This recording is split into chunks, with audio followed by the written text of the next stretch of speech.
अस्सलाम वालेकुम। उम्मीद है कि आप सब खैरियत से होंगे। आज का जो टॉपिक है 10th स्टैंडर्ड के लिए हिस्ट्री का, वो है डिकॉलोनाइजेशन एंड इंडिपेंडेंस। इस वीडियो में हम पढ़ेंगे डिकॉलोनाइजेशन के बारे में। इससे पहले हमने पढ़ा था कि अर्ली पोस्ट वार ईयर्स के बारे में। हमने ये भी पढ़ा था कि इकनॉमी जो है वो रिकन्स्ट्रक्ट हो रही थी, लेकिन कहाँ पे? इंडस्ट्रियल एडवांस्ड इंडस्ट्रियल नेशंस में, और जो इकॉनमी जो है वो वहाँ पे ग्रोथ कर रही थी। लेकिन अब देखिए यहाँ पे जो डिकॉलोनाइजेशन है, डिकॉलोनाइजेशन का मतलब क्या है? एक तो होता है कॉलोनीज बनाना, कॉलोनिज्म, कि अपना रूल कहीं पे जमाना, किसी एरिया पे कब्जा करना, तो उस पर रूल करना, तो उसको हम बोलते हैं कॉलोनाइजेशन। तो यहाँ पे अब है डिकॉलोनाइजेशन। वो है कि इसके मीनिंग क्या है कि जब हम कॉलोनीज को लिबरेट करते हैं कॉलोनिज्म से, तो उस प्रोसेस को हम डिकॉलोनाइजेशन कहते हैं। So decolonization is the process by which the colonies will gain their independence. तो इसके साथ ही हम देखते हैं, हम अपने टॉपिक को आगे ले जाते हैं कि इमेजिन हमें करना है कि सिचुएशन क्या रही थी सेकंड वर्ल्ड वार के बाद में। तो soon after the end of second world वार, तो सेकंड वर्ल्ड वार के बाद में हम देखते हैं जब ख़त्म हो गया था, large part of the world war under European colonial rule. तो after the end of second world war, large part of the world war under European colonial rule, कि जो लार्ज पार्ट था वर्ल्ड का, वो किसके अंडर रहा था? European colonial rule के अंडर था। जो सेकंड वर्ल्ड वार था, इसके बाद में हम देखते हैं कि वर्ल्ड की क्या सिचुएशन थी, इसके बाद कैसा वर्ल्ड का जो स्ट्रक्चर रहा होगा। स्ट्रक्चर ऑफ वर्ल्ड ऐसा था कि पहले जो हम एक तरफ देखते हैं कि पॉपुलेशन जो थी वो कम हो गई थी, near about 3% of the world population was whipped out during the second world वार। कि इसके बाद में भी हम देखते हैं, इसके बावजूद भी क्या था वहाँ पे कि बहुत सारे जो कंट्रीज थे, कि बहुत सारे जो कॉलोनीज थे वो कॉलोनिज्म के अंडर में थे।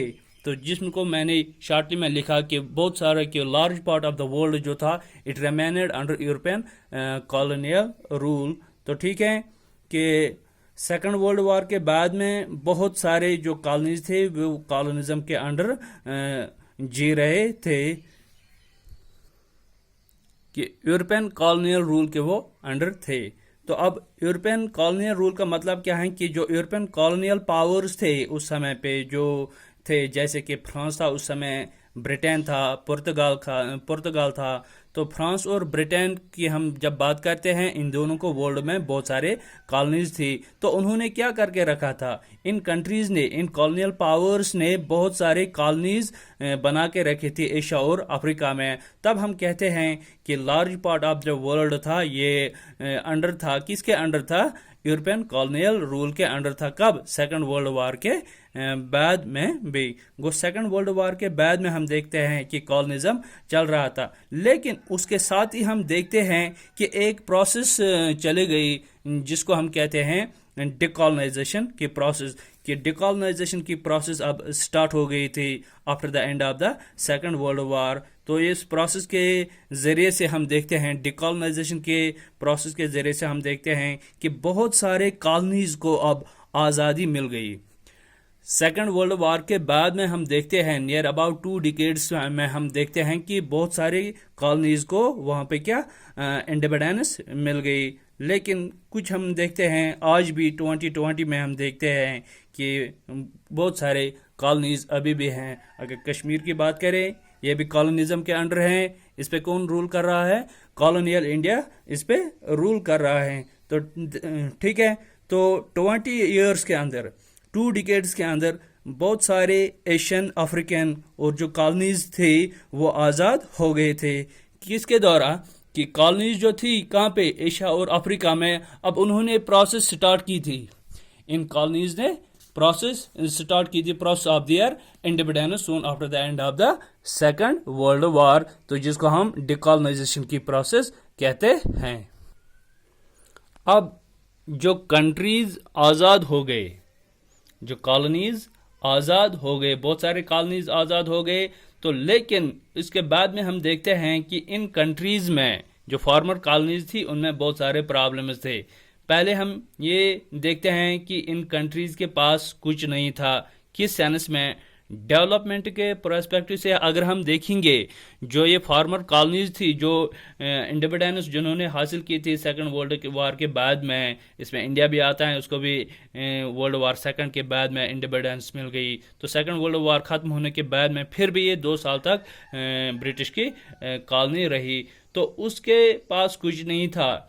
इसके बावजूद भी अगर डेवलपमेंट की बात करें तो वो भी इनके पास नहीं था। तो उस सेंस में अगर हम देखेंगे, और भी प्रॉब्लम्स थे, बहुत सारे प्रॉब्लम्स इन कंट्रीज़ को अब सामना करना पड़ता था। कौन जो कंट्रीज थे, जो न्यूली इंडिपेंडेंट कंट्रीज थे, तो उनमें कौन कौन से प्रॉब्लम्स हम देख रहे थे?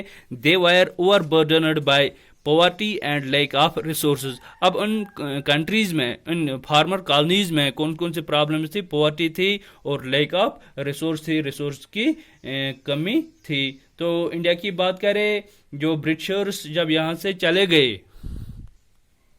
तो एक तरफ लोग इनकी तारीफ करते थे, किनकी? ब्रिटिशर्स की, क्योंकि उन्होंने यहाँ पे रेलवेज बनाए हैं, एजुकेशन सिस्टम जो है उसमें इम्प्रूव की, रोड्स वगैरह बना के रखे थे।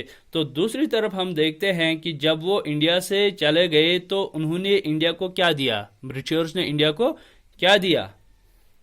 तो उन्होंने इंडिया को अगर दिया तो पॉवर्टी, गरीबी के अलावा कुछ नहीं दिया। लैक ऑफ, यहाँ पे हम देखते हैं रिसोर्स थे, गोया कि रिसोर्स की भी कमी थी, तो उन्होंने यहाँ पे बहुत एक्सप्लॉयटेशन की। तो आज़ादी के बाद में हम देखते हैं इंडिया के पास अगर कुछ था वो थी पॉवर्टी। इंडिया के पास अगर कुछ था वो थी पॉवर्टी और लैक ऑफ रिसोर्स की कमी थी। कब? आज़ादी के बाद में। और इसके बाद में हम देखते हैं कि वहाँ पे इंडिया में बहुत सारे प्रॉब्लम्स थे, इकोनॉमिक और social problems. So after independence there were many economic and social problems in the colonies, in the former colonies, जिसमें हम इंडिया की भी बात करते हैं। तो जो आपने 8th में भी पढ़ा होगा कि इंडिया में इंडिपेंडेंस के बाद में कौन कौन से प्रॉब्लम्स हुए थे। तो यहाँ पे हम देखते हैं कि सिचुएशन जो थी सेकंड वर्ल्ड वार के बाद में, तो फिर क्या हुआ था? हमने ये भी पढ़ा था कि सेकंड वर्ल्ड वार के बाद में इकोनॉमिक रिकंस्ट्रक्शन हो रही थी। पढ़ा ना लास्ट वीडियो में? जो इंटरनेशनल इकोनॉमिक सिस्टम था उसको डेवलप करने के लिए जो ब्रिटेन वुड कॉन्फ्रेंस हुई थी, उन्होंने कुछ इंस्टीट्यूशंस बनाए थे, जैसे कि IMF और वर्ल्ड बैंक, जो हमने लास्ट वीडियो में पढ़ा था। तो ये जो बनाए गए थे इंस्टीट्यूशंस, उनका काम क्या था वो भी हमने पढ़ा। इन इंस्टीट्यूशंस का काम क्या रहा था, तो वो मैंने यहाँ पे शॉर्टली बताया कि role of IMF and World Bank, कि ब्रिटेन वुड जो ट्विन्स थे उनका क्या रोल रहा था। तो अगर हम देखते हैं इस सेंस में कि IMF और वर्ल्ड बैंक किस चीज़ के लिए बनाया गया था? They were designed to meet the financial needs of the industrial countries. जब ये बनाए गए थे, ब्रिटेन वुड इंस्टीट्यूशंस बनाए गए थे, तो किस चीज़ के लिए बनाए गए थे?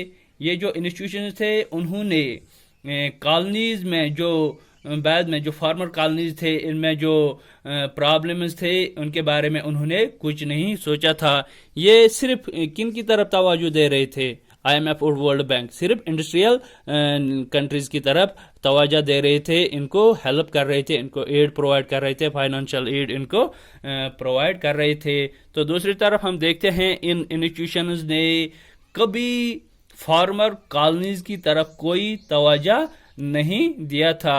तो ये जो इंस्टीट्यूशंस हैं तो बनाए गए इसलिए they were designed to meet the financial needs of the industrial nations. मतलब कि जो सारी कंट्रीज पहले जो डेवलप्ड थे और वार की वजह से एक झटका लगा उनको, अब इन कंट्रीज को ये क्या कर रहे थे? फाइनेंशियल एड प्रोवाइड कर रहे थे। कौन? ब्रिटेन वुड सिस्टम, IMF और वर्ल्ड बैंक। अब जो ये इंस्टीट्यूशंस थे शुरुआत में वो क्या कर रहे थे? कौन? जो ब्रिटेन वुड इंस्टीट्यूशंस थे, ये हम देख रहे हैं कि इसमें फ्रांस था, ब्रिटेन था, US था।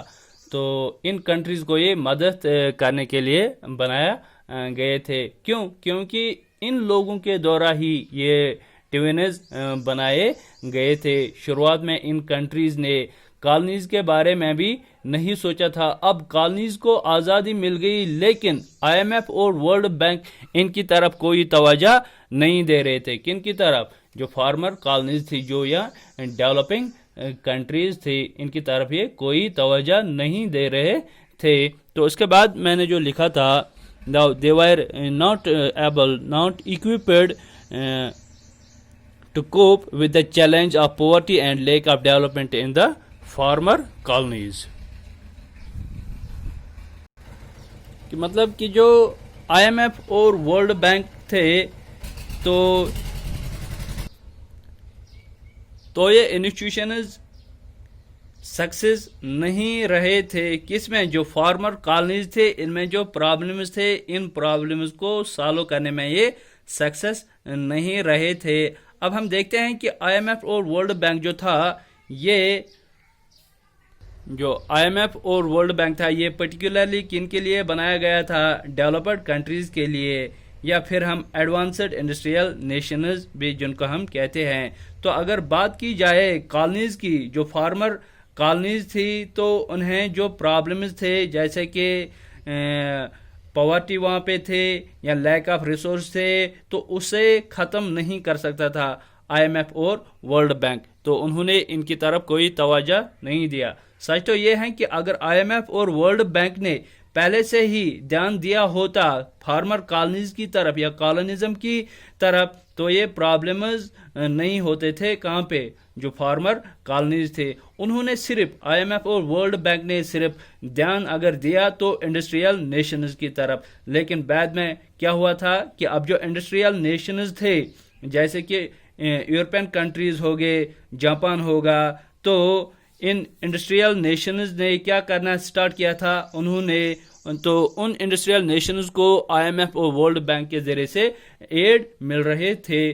तो किससे? IMF और वर्ल्ड बैंक से। और धीरे धीरे ये डेवलप होने लगे इंडस्ट्रियल नेशंस जो थे, वेस्टर्न इंडस्ट्रियल नेशंस। तो इंडस्ट्रियल नेशंस जो हम देखते हैं, ये डेवलप हो गई थी रैपिडली। मैंने यहाँ पे लिखा था इंडस्ट्रियल नेशंस डेवलप्ड रैपिडली। क्यों? क्योंकि इनको एड मिल रहा था IMF और वर्ल्ड बैंक से, जिसके रिजल्ट्स ये आए कि ये रैपिडली डेवलप हो गए थे, बहुत जल्दी ये डेवलप हो गए थे। अब जो वो बहुत जल्दी डेवलप हो गए थे, तो बाद में क्या हुआ था? Now they were not dependent on IMF and World bank. अब ये कंट्रीज जो इंडस्ट्रियल नेशंस थे, जिनको पहले IMF और वर्ल्ड बैंक लोन प्रोवाइड कर रहा था, मदद दे रहा था, तो अब ये डिपेंडेंट नहीं रहे थे किस पर? IMF और वर्ल्ड बैंक, क्योंकि अब ये डेवलप हो चुके थे। तो तब इन्हें क्या हम देखते हैं कि अब इनको इस चीज़ की ज़रूरत नहीं थी। किस चीज़ की? जो एड प्रोवाइड कर रहा था IMF और वर्ल्ड बैंक, इनको जो एड प्रोवाइड कर रहा था। अब ये कंट्रीज जो थी ये डेवलप हो गए, तब इन्हें मदद लगेगी क्या? नहीं, अब इनको मदद नहीं लगेगी। वो भी अब यही कहते हैं कि वो अब डेवलप हो चुके हैं। तो इसके बाद में हम देखते हैं क्या हुआ था कि 10 हम देखते हैं कि ब्रिटेन वुड इंस्टीट्यूशन जो थे, जो IMF और वर्ल्ड बैंक जो था, they shift their attention towards developing nations. बाद में उन्होंने अपना अटेंशन डाइवर्ट किया था किसकी तरफ? डेवलपिंग नेशंस की तरफ, डेवलपिंग कंट्रीज की तरफ। अब जब ब्रिटेन वुड और IMF थे, उन्होंने क्या करना स्टार्ट किया था? उन्होंने अब कहा कि अब हम डेवलपिंग नेशंस की तरफ जाएंगे। जो डेवलपिंग कंट्रीज थे उनको मदद करना होगा, क्योंकि अभी जो है ये भी डेवलप होना चाहते थे, क्योंकि they were overburdened by poverty and lack of resources. कौन? जो डेवलपिंग कंट्रीज थे ये ओवरबर्डनड थे किस चीज से? ओवरबर्डनड थे ये पॉवर्टी और लैक ऑफ रिसोर्स की वजह से। अब जो ब्रिटेन वुड्स इंस्टीट्यूशन थे, उन्होंने अपना अटेंशन चेंज किया था किसमें? किसकी तरफ? डेवलपिंग कंट्रीज की तरफ, क्योंकि वहाँ पे बहुत सारे प्रॉब्लम्स थे। There were many social and economic problems soon after the जो end of the second world war था। जो ये फार्मर कॉलोनीज थे, जो ये डेवलपिंग कंट्रीज थे, तो अब आईएमएफ और वर्ल्ड बैंक ने अपना अटेंशन इनकी तरफ शिफ्ट किया। तो पहले हम ये देखते थे कि पहले हमने देखा कि जो आईएमएफ और वर्ल्ड बैंक जो था ये सिर्फ हेल्प कर रहा था डेवलपिंग नेशंस को या डेवलप्ड नेशंस को, लेकिन जब इंडस्ट्रियल नेशंस ने आईएमएफ और वर्ल्ड बैंक से मदद लेना बंद कर दिया तो उन्होंने कहा कि अब हम डेवलप हो चुके हैं। तो आईएमएफ और वर्ल्ड बैंक ने किसको मदद करना स्टार्ट किया था? जो न्यूली डेवलपिंग नेशंस थे उनको अब मदद करना स्टार्ट कर दिया उन्होंने। अब यहाँ पे हम देखते हैं कि आईएमएफ और वर्ल्ड बैंक ने अपना रूट चेंज किया था। अब वो फोकस कर रहे थे किसकी तरफ? या डेवलपिंग कंट्रीज की तरफ। लेकिन यहाँ पे मैं एक बात बताऊंगा, जो हम डिकॉलोनाइजेशन पढ़ रहे थे पहले, सो डिकॉलोनाइजेशन जो प्रोसेस ऑफ डिकॉलोनाइजेशन थी it was coincided with the cold war. जो प्रोसेस थी डिकॉलोनाइजेशन की ये कोइंसाइडेड थी विद द कोल्ड वॉर के साथ, के between Soviet union and United Nations. तो यहाँ पे हम देखते हैं कि आई होप यहाँ तक आपको समझ में आया होगा। ये पार्ट फर्स्ट था डिकॉलोनाइजेशन एंड इंडिपेंडेंस के। उसके बाद हम देखते हैं कि आईएमएफ और वर्ल्ड बैंक ने जो अपना जो अटेंशन था उसको शिफ्ट किया था डेवलपिंग कंट्रीज की तरफ। तो यहाँ से आगे हम जो टॉपिक जो रहा इसको हम नेक्स्ट वीडियो में पढ़ेंगे। आई होप यहाँ तक आपको समझ में आया होगा।